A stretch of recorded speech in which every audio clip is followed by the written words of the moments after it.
Okay, so for today's deep dive, we're going to unpack something that sounds super technical, but is actually incredibly fundamental. We're talking about how a simple electrical command, a basic on or off, can be stretched over massive distances. And I mean massive distances. Exactly. We're looking at it through the lens of a specific piece of gear, the Thor Broadcast F-2CC TxRx kit, which is a great example of this tech. It really is.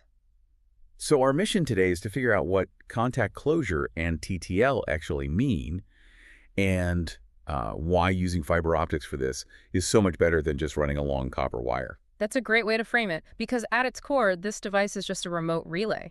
That's all it is. A remote relay? Yeah.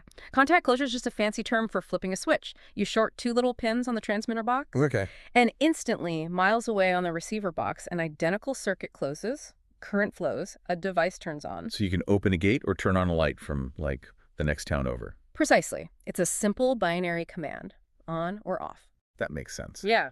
But the source material says it's a dual function device. It also handles something called TTL data. Right. Specifically, it says 5 VPP TTL pulses or signals.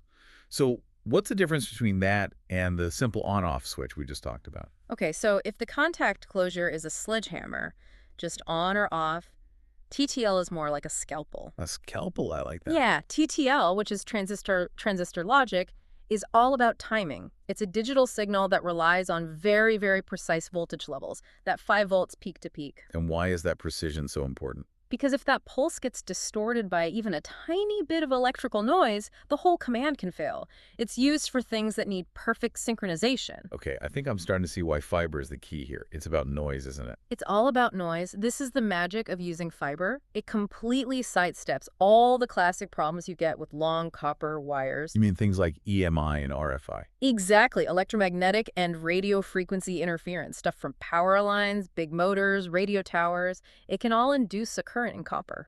And create a false signal. A false signal, or just corrupt the real one.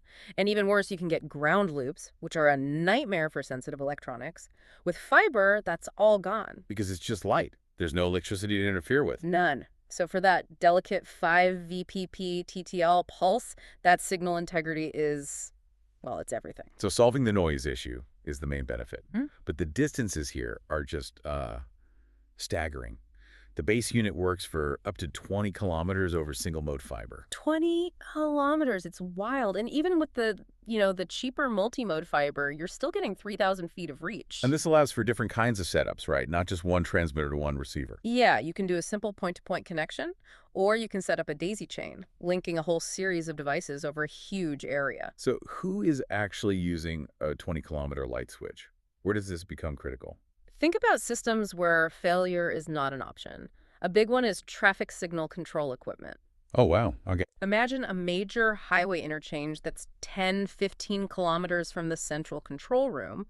A phantom signal there could be catastrophic. I can see that. What else? You see it everywhere. Access control systems for large facilities, building automation, and especially fire and alarm systems. Right, where you need an absolutely reliable trigger. And because it's a plug-and-play design, a technician doesn't have to sit there for hours trying to fine-tune the signal. It just works. So to boil it all down for you listening, Yeah. we're talking about incredibly simple, reliable electrical control over huge distances with none of the interference headaches. That's the core of it. And the reliability numbers are pretty impressive. Yeah. The spec sheet quotes an MTBF that's mean time between failures of over 100,000 hours. Which is, what, over 11 years of continuous operation? It's built to be forgotten about, to just work. So here's a final thought. Given that we can send these simple critical on-off signals 20 kilometers away with, frankly, military-grade reliability, how many critical safety systems that we rely on every single day, traffic lights, alarms, utility controls, are running on a hidden network of these exact kinds of triggers, flawlessly, invisibly miles away from anyone watching? Makes you think, doesn't it? The simple things are often the most important.